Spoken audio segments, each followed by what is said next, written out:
Hello mga idol, kumusta po kayong lahat? Ito, panoorin natin mga guys. Kahanga-hangang batang congressman na ito. Pamilya Barsaga, kung sa bagay, yung tito niya, matapang talaga yun nung nabubuhay pa.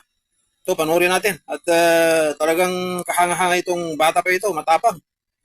Ang dapat daw ay si Romualdez sa mismo imbestigahan.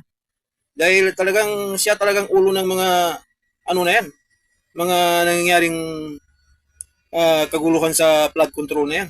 Tama naman siya sa tingin ko. Ito panoorin natin para sa kaysa pa mga guys, ito umuong na raw na papalitan na si Romualdez. Dapat naman talaga palitan na. Tingnan mo nga si Escudero pinalitan na kasi siyempre medyo nasisira ang na imahe ng ng Senado. Kaya dapat lang na pinalitan. Ngayon, ito si Romualdez umuong na raw na parang ikukuditan na siya. Ito panoorin na natin mga guys para kayo na mismo ang makasaksi. Ito na. Well, I believe that if anyone should be investigated, the first person to be investigated is House Speaker Martin Romualdez. Why, sir? Hmm? Bakit po? Because he's now Speaker. And do you think there's ba kayong personal knowledge about his involvement in any of the anomalous projects or any of the projects? I have some personal knowledge. Can you elaborate, sir? I will not be elaborating that yet. But I'd like for Speaker Romualdez to be speaking in the I'd like Speaker Romualdez to also be involved in the DPWH hearings. So, ibig sabihin, sir, hindi nyo naman talaga sinusuportahan yung speakership ni Speaker Martin. Napilitan lang kayong iboto siya dahil NUP pa kayo noon. Tama po ba? Yes, that's correct. Pero now, you're not supporting him anymore, kaya nagbiliw kayo as AML. Yes, I'll now be an independent candidate, or I might be a minority candidate. I'll be an independent candidate or a member of the minority if the leader of the minority would allow me. Sir, to clarify lang, you're saying na involved po si Speaker Martin Romualdez sa mga anomal ng flood control projects may hand siya dito. I'm saying that it's very unlikely for the speaker to have no involvement in such a large issue. Sir, you're talking about the alleged insertions or yung mga kickback, alleged commissions? I mean everything. Everything's under the speaker. Paano niyo nasabi, sir? Ano yung nalalaman niyo pwede i-share? Well, nothing yet. Pero kung But may you gusto have kayo, evidence, sir, that na involvement po si Speaker? You have evidence, you have proof? Would me possessing evidence make a difference? If the speaker were to have evidence presented against him in the DPWH hearing, would anything happen to him, or would he still walk away free with a warning? pero sir, kung may gusto kayong suportahan sa pagka-speaker ngayon, since tumiwalag na kayo sa NUP, sino na yung gusto niyo maging speaker? No one comes to mind yet. Pero kung pwede ang neophyte, Kiko Bersaga. Joke lang. Todo iwas ang mga kaalyado ni House Speaker Martin Romualdez sa issue ng umano'y posibleng pagpapalit ng liderato sa Kamara. Ang ibang kongresista naman iba-iba ang pahayag. Yan ang agenda report ni Mavic Trinidad ng Abante live mula sa Batasang Pambansa. Hi Mavic, may posibilidad nga ba talaga na mapalitan si Speaker Romualdez?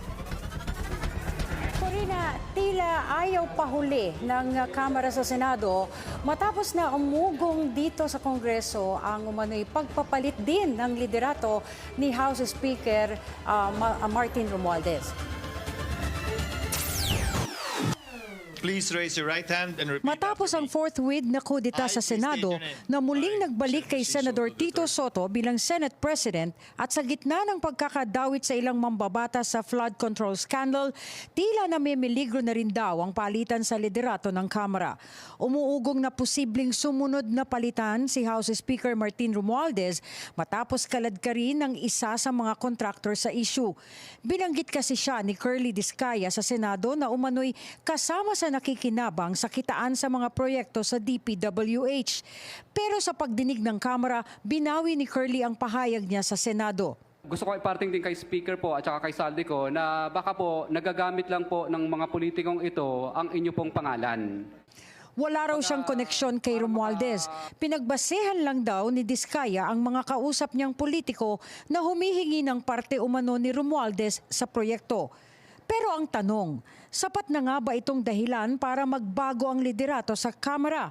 Sabi ni Navotas Representative Toby Tiangco, noong 1 linggo pa raw may mga nagtatanong na sa kanya kung may sapat na numero para mapatalsik na ng tuluyan si Romualdez. Nababahala na raw kasi ang mga mambabatas sa kinakalabasan ng pagdinig sa flood control scandal. Lumala pa ng kinanta ng mga Diskaya ang ilang kongresista sa anomalya. Sa panayam ng Billionaire News Channel sa ilang mambabatas, may mga nagkumpirma at may mga nag-deny sa isyong ito. Sa isang text message, sinabi ni Negros Occidental 3rd District Albi Benitez na public office is a public trust. Sinundan niya ito ng isa pang text message, kung wala ng tiwala, dapat na anyang umalis. Isa si Benitez sa sinasabing contender sa pagka-speaker, bukod pa kay House Majority Leader at Presidential son Sandro Marcos. Pero kung si Tiangco ang tatanungin, hindi lang daw dapat speakership ang palitan, kundi ang buong liderato ng Kamara. Maging si Kamanggagawa Party List Representative Eli San Fernando, kinumpirma niyang matagal nang may nangyayaring gapangan sa pagbabago ng House leadership. Pero inamin niyang wala pang kumakausap sa kanya. Todo iwas naman sa issue ang mga kaalyado ni Romualdez, gaya ni Deputy Speaker J.J. Suarez na ilang beses niyang sinabing walang ganitong issue at hindi anya mangyayari ito. Itinanggi rin ito ni Infra Committee Chair at Bicol Saro Representative Terry Ridon. I don't think there's a leadership change. None at all. I don't think so. Totoo man o hindi ang umano'y planong kudeta sa Kamara, ang tanong, napapanahon na nga ba ito at sino ang tunay na makikinabang dito?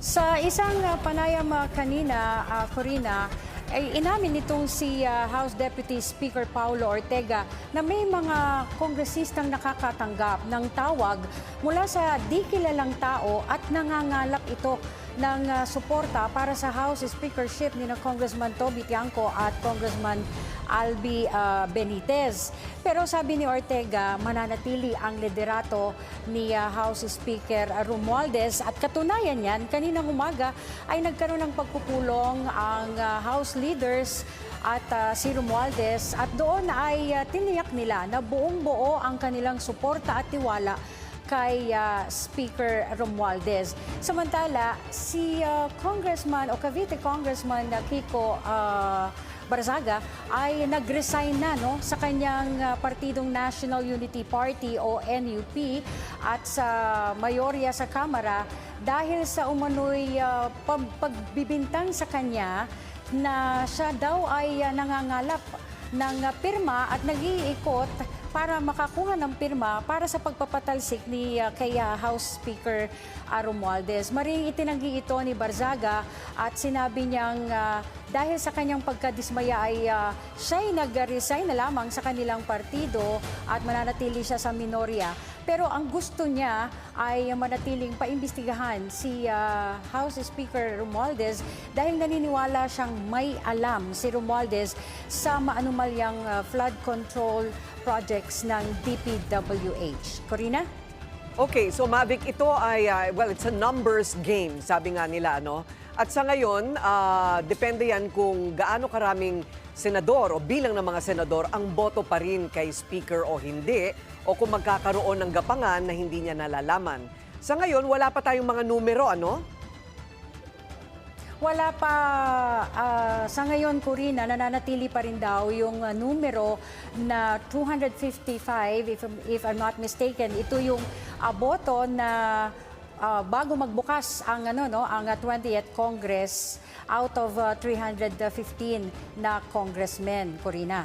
Okay, so aantabayanan natin ang mga susunod na pangyayari. Maraming salamat, Mavic Trinidad. Live mula sa Batasang Pambansa.